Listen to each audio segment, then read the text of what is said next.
상상도 못했는데 이렇게 기름을 뭐 숟가락으로까지 드시는 분들이 있다고, 그걸 약이라고 생각해서 하시는 것 같은데, 식물성 기름과 동물성 기름의 차이가 있느냐, 식물성 기름이 좋냐 나쁘냐, 제가 뭐라고 얘기 드릴 수 있냐면, 안녕하세요, 건강해진 구독자 여러분. 저는 서울대학교 병원 신경과 이승훈 교수입니다. 근육이 평상시에 어떤 에너지를 쓰냐?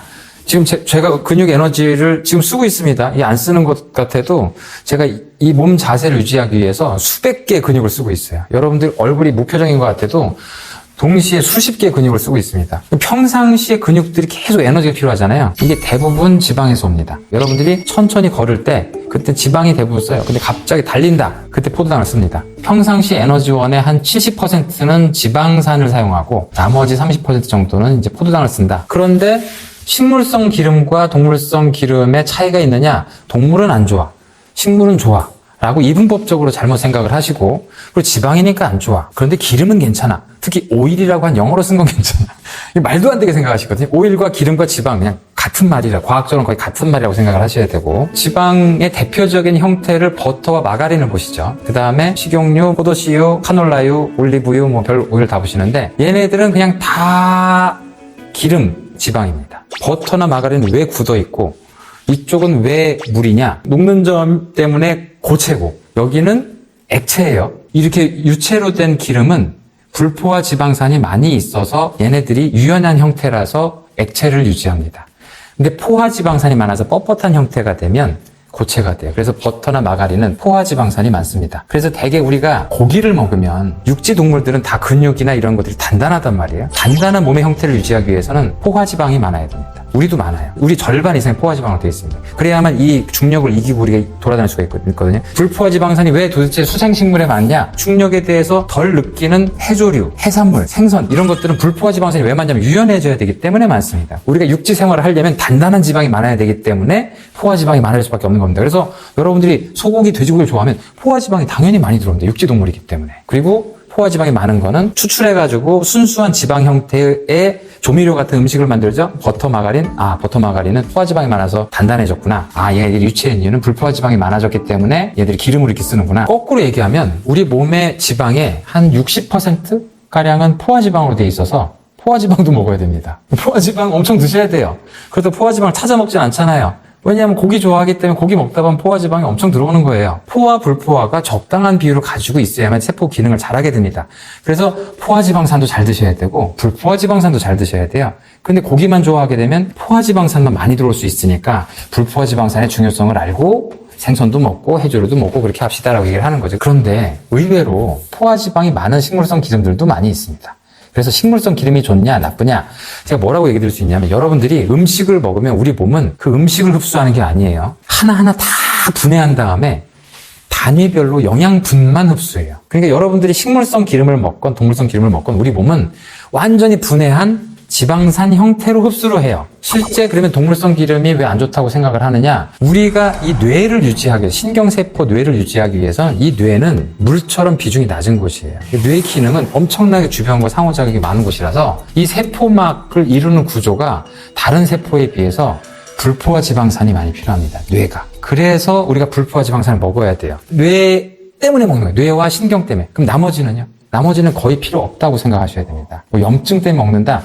일부 효과는 있는데 그건 부수적인 효과예요. 실제로 우리 기름이 들어가서 우리 몸을 이루는 건 세포막을 이루는데 되게 중요한 에너지원과 세포막이에요. 모든 세포막이 인지질로 되어 있다고 했잖아요. 그 인지질 이중층을 이루는 하나의 지방산이 모양이 불포화 지방산이면 3차원적으로 이렇게 꺾이게 돼서 세포막을 유연하게 만들어요. 포화 지방산이 일자로 되어 있어 빽빽하게 만들어요. 뇌가 빽빽하면 안 되기 때문에 뇌는 일정 수준의 불포화 지방산을 항상 원하고 있어요. 그래서 뇌를 위해서 여러분들이 불포화 지방산을 많이 먹어야 되는데, 대표적인 불포화 지방산이 오메가3가 되겠습니다. 그래서 오메가3가 많은 음식을 드시면 되는데요. 오메가3는 정말 중요한 겁니다, 사실은. 사람이 생산 못하는 게 몇 개가 있는데, 비타민이라고 말한 것들이 왜 필수 영양소라고 하냐면, 비타민을 실제 만들 수 있는 동물도 있는데 사람은 못 만들기 때문에 그래요. 그리고 아미노산도 못 만드는 걸 필수 아미노산이라고 하죠. 그러니까 마치 그렇게 하면 엄청 중요한 거 잘 먹어야 돼, 그 뜻이 아니고, 몸에서 못 만들게 진화했어요. 왜 못 만드냐? 음식물로 너무 잘 들어와서. 그 뜻이에요. 그러니까 힘들게 만드느니 음식으로 보면 쉽게 들어오는데 이게 훨씬 편한 거지. 그게 필수 영양소들이 돼요. 오메가3는 말씀드린 것처럼 뇌에서 엄청나게 중요한 성분이라서 뇌의 신경기능 유지를 위해서는 반드시 먹어야 됩니다. 그리고 여러분들이 부지불식간에 엄청 먹습니다. 근데 우리나라 사람들은 생선 좋아하잖아요. 거기에 엄청나게 많은 불포화 지방이 들어있습니다. 그래서 사실 실제로 평상시 식단을 보시면 이렇게 회 드시고 막 이렇게 하시면 어마어마하게 신선한 불포화 지방들을 많이 먹게 돼요.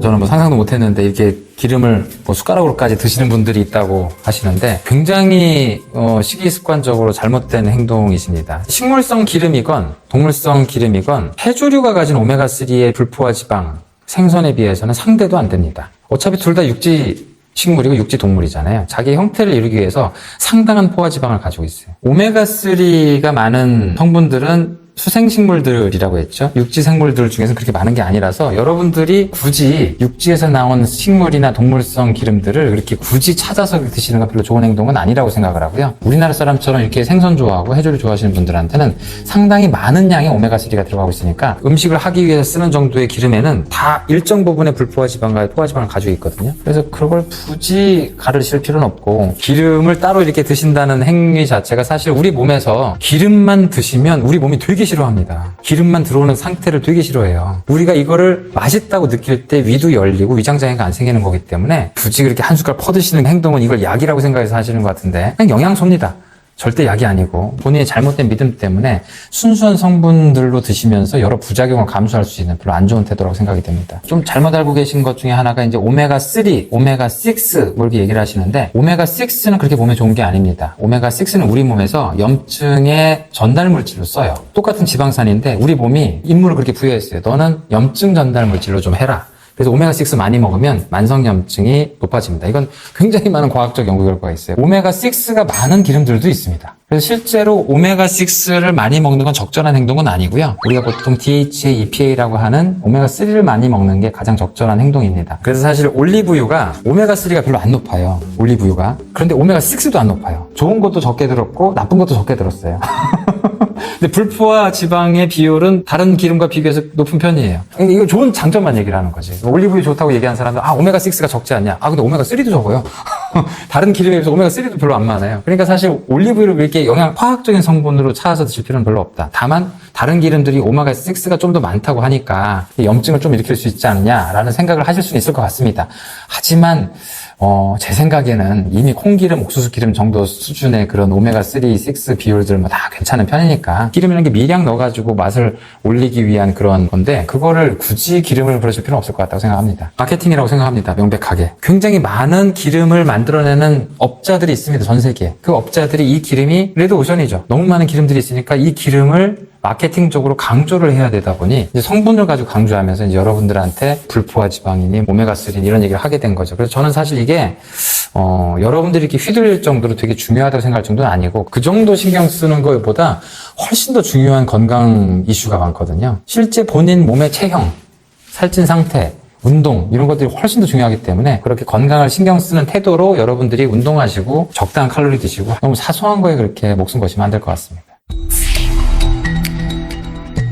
콜레스테롤이 높으면 오메가3를 먹으니까 콜레스테롤이 떨어지니 이건 아마도 콜레스테롤 있는 곳에 좋은 기름인 불포화 지방산이 가가지고 씻는 건가 보다라는 말도 안 되는 비과학적 착각과 논리적 비약을 하시는 겁니다. 말도 안 되는 거고요. 기름이 콜레스테롤 쫓아내는 일은 존재하지 않습니다. 다만 그런 좋은 기름이 오메가3 같은 게 들어오면 LDL 콜레스테롤이 떨어지고 HDL 콜레스테롤이 살짝 올라갑니다. 근데 그건 직접적인 효과가 아니라 간에서 어차피 콜레스테롤도 만들고 지방도 만들기 때문에 거기에 대한 부담을 덜 느낀 간이 콜레스테롤을 약간 덜 합성하는 거예요. 그래서 그거는 콜레스테롤을 떨어뜨리기 위해서 오메가3를 먹는다.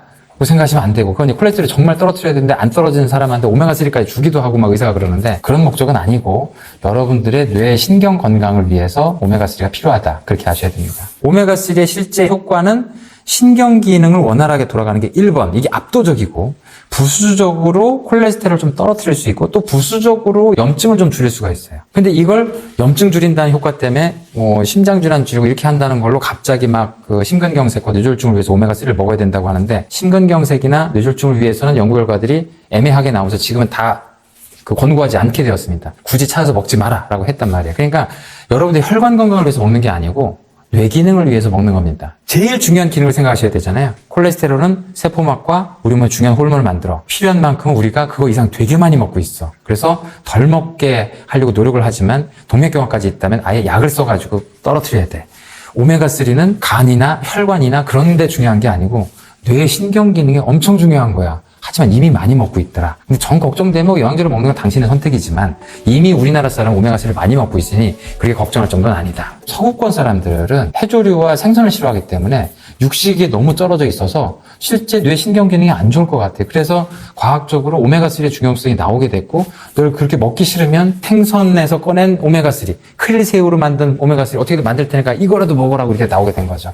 그래서 사실 오메가3는 우리가 만들 수가 없는데 신경 기능이 엄청 중요하기 때문에 엄청 필요하다. 다만 서구권 사람들만큼 많이 필요한 건 아니다. 우리 엄청 먹고 있다. 유럽 사람들이 그래도 미국 사람들보다는 그래 액상과당의 영향을 덜 받았기 때문에 체형이 그래도 괜찮죠. 근데 그 중에서도 그리스 사람들이 먹는 음식이 나중에 보니까 굉장히 장 건강에 좋았던 요거트를 많이 먹고 샐러드 이런 것들을 많이 먹으면서 그게 이제 약간 신화처럼 됐죠. 특히 이제 올리브 오일을 많이 먹고 이렇게 되면서 지중해 식단이 좋은데 제 생각에는 한국 식단이 엄청 좋아요. 다만 우리나라 식단의 단점은 맵게 먹고 짜게 먹는 거. 그 두 가지만 조금 조절하신다면 굳이 지중해 식단을 찾아 먹으면서 그럴 필요는 없을 것 같습니다. 한국인의 식단은 오메가3가 워낙 많아서 다른 나라에 비해서 굉장히 유리한 나라다. 오메가3를 영양제로 드시면 되게 이제 이만하게 큰 약이 1g, 2g 엄청 기름 덩어리입니다. 아, 이렇게 많은 기름을 먹어도 될까 싶은데 간에 비축력이 대단해서 그걸 가지고 꽤 오래 가지고 있어요. 그래서 오메가3를 먹으면 그날 당장 뇌 기능이 좋아지는 게 아니고 간이 그 오메가3가 포함된 중성지방을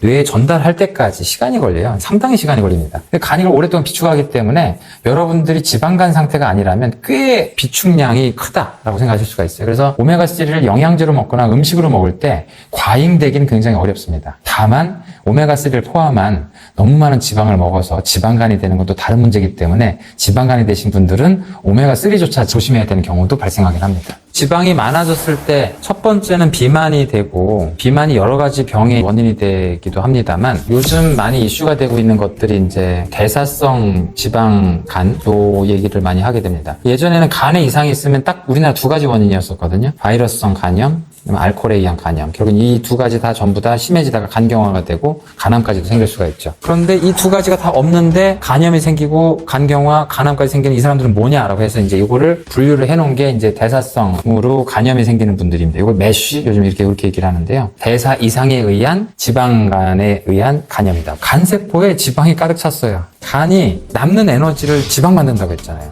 그럼 남는 에너지 지방을 우리 피하 지방이나 이런 데 보내면 되잖아요. 보내도 우리 몸이 받지 않아서 결국엔 간에 지방이 가득 찬 상태예요. 그러니까 비만과 이런 잘못된 식이습관이 여러분들의 간 상태를 나쁘게 만드는데 간 상태를 볼 수 있는 아주 쉬운 검사 방법이 간 초음파입니다. 간 초음파를 여러분들이 굉장히 저렴한 가격에 대부분 다 건강검진에서 하고 계신다고 알고 있으니까 간 초음파를 통해서 여러분의 간에 지방이 낀 정도가 얼마인지 만약 지방간이라는 진단을 받았으면 여러분들의 식단이 굉장히 안 좋은 겁니다. 지방 시기를 줄이시고 또 탄수화물 시기를 줄이고 건강하게 운동하시면서 지방간 상태를 좋게 하려고 노력하셔야 됩니다.